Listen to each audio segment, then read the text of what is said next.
Welcome to Reigning Hope. My name is Erica and I work here at our farm clinic. We do occupational therapy, physical therapy, mental health, and we also do equine assisted learning and horsemanship classes. We have lots of different programs that we offer for clients and our clients' families.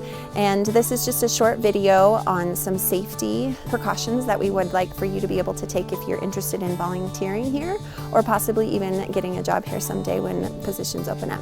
When you come and when you greet a horse, we are going to ask that you always greet them on the left-hand side. It's important because we want our horses to be as calm as they can be for all of our therapy needs. Anytime that a child or someone is on the ground and needing to work with a horse, they'll always start on the left-hand side and go front to back. And then when we go to the other side, we'll go front to back as well.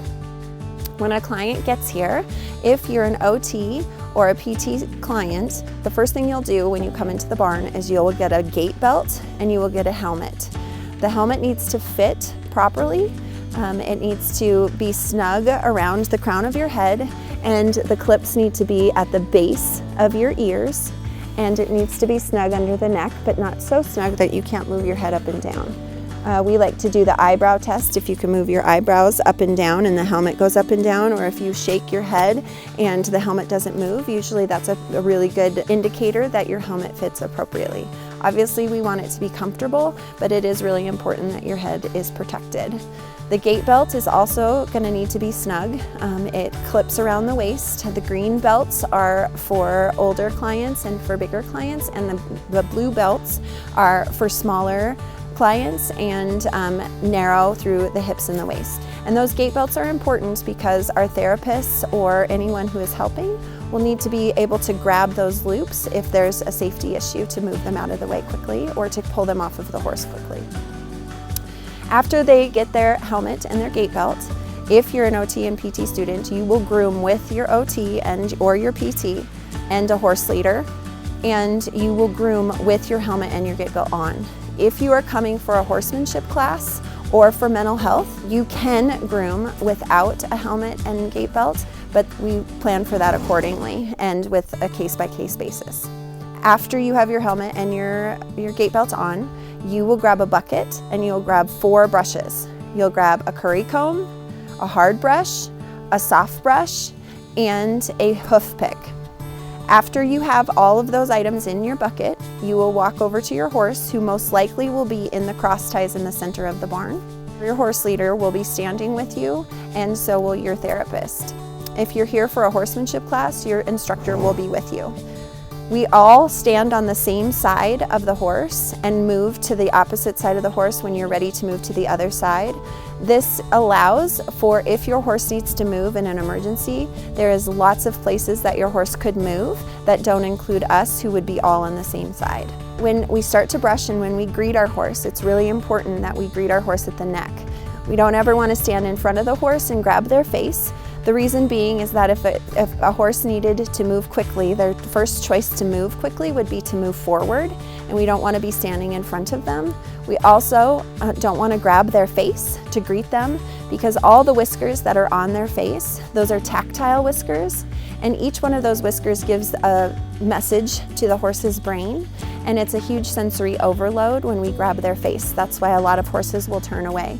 Sometimes after we greet a horse will turn in. Then it would be appropriate to touch their face and touch on their cheeks or touch on their forehead. But we still want to try and avoid those tactile whiskers that are all on their muzzle and on their face. When we start brushing, we'll start with the curry comb. And the curry comb, you will use circles to lift the dirt up from the skin, as well as loosen the hair and the dirt that's on the hair. It's similar to a washcloth in the shower. That's its job, is to start to loosen up the particles and the sand and the dirt that's on the horse. We go in a circle, and when we're on the left-hand side, we go towards the head, so we'll go counterclockwise.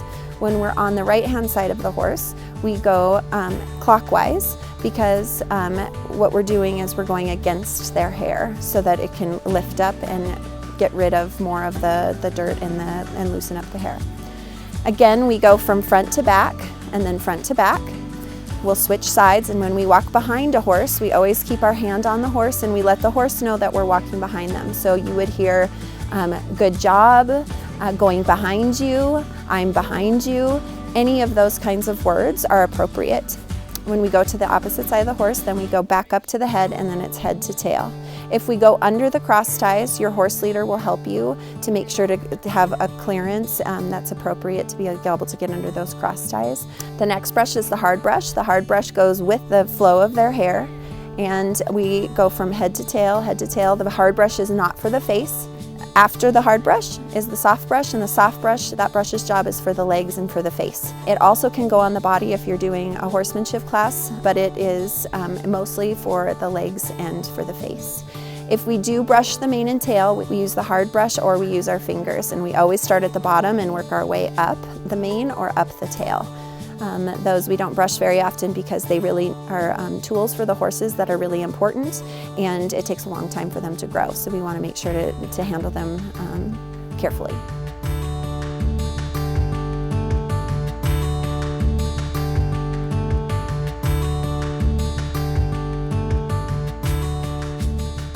When we go to catch our horse, it's important that our horse knows that we're coming. Therefore, we need to say hello or greet the horse by the horse's name. If we don't know the horse's name, we can even say hello horse. It's important that they hear us coming. When we approach the horse, it's important that we approach them at the side.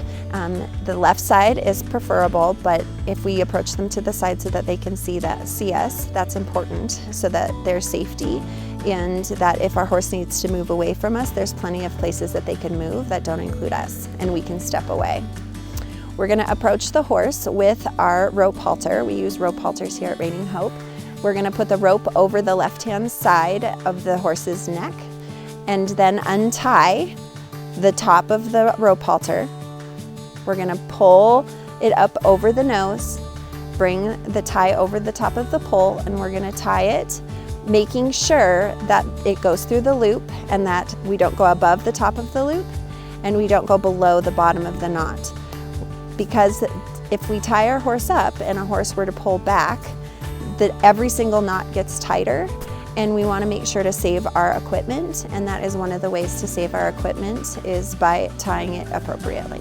When we're ready to get on the horse, your horse leader will walk the horse out of the barn, and if your therapist has chosen for the client to walk the horse to the arena that we'll be riding in, it will be after we are out of the barn. The horse leaders need to always walk their horses out of the barn, and then they will hand you the rope in an appropriate way to go to the arena. When we get to the arena, your therapist will help you up the stairs and help you prepare for the horse. Your horse leader will come up and bring your horse up to the steps, and we get on the left-hand side, and you need to be able to ask the horse leader if it's safe to get on. If you need help with that, your therapist will help you, but we have to ask to make sure everyone is ready. When everyone is confirmed that they're ready, we put one hand on the surcingle handle and one hand in front and swing our right leg over. Your therapist will help you with the stirrups, as well as the horse leader may help you and get the appropriate fit for the stirrups. Sometimes you won't use stirrups, and that's all to the discretion of the therapist. Before we can move away from the mounting block, we need to hear the client say, "Go please," and the horse's name, or "Walk on please," and the horse's name. If you are not able to say that, your therapist will help you. We have some signs that we use. Otherwise, your therapist will give us the clue, and so we can work together as a team. If you are side walking with the horse, your therapist will give you an indication of if you need to have a hand on the client or if we just need you to walk next to them. There's a hand hold that one hand will be on the knee or it can be under the foot. The therapist is the only person that will be putting their hand in the loop on the back of the gait belt. This is for if there's an emergency and we need to dismount immediately, the child will always move towards the therapist, not towards the volunteer. We do have 2 emergency dismounts. There's an emergency dismount that allows for the therapist to pull off, and we also have an emergency dismount if they're in a horsemanship class.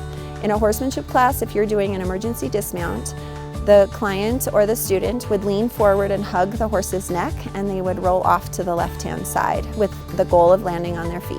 When your session is over, allow for help from your PT and OT. Before we can get off of the horse, it's important that everyone be ready, including the horse and the horse handler. So the client's job will be to ask if the horse is ready and if it's safe to get down. The client will bring their right leg over the front of the horse towards the head and towards the side so that they can sit looking at their therapist. While putting their hands on the therapist's shoulder, the therapist will help to guide them down to the ground. And it's important that the therapist have a wide stance, similar to a squat, so that they can help them down without hurting their back. We really love our jobs here at Reigning Hope, and we really love our co-workers, our horses and our goats and our chickens and even our small animals that are inside. And we really hope that you will find that passion as well. But we really want to make sure that safety is our first goal in making sure everyone is safe when they're around all of our animals, as well as having fun.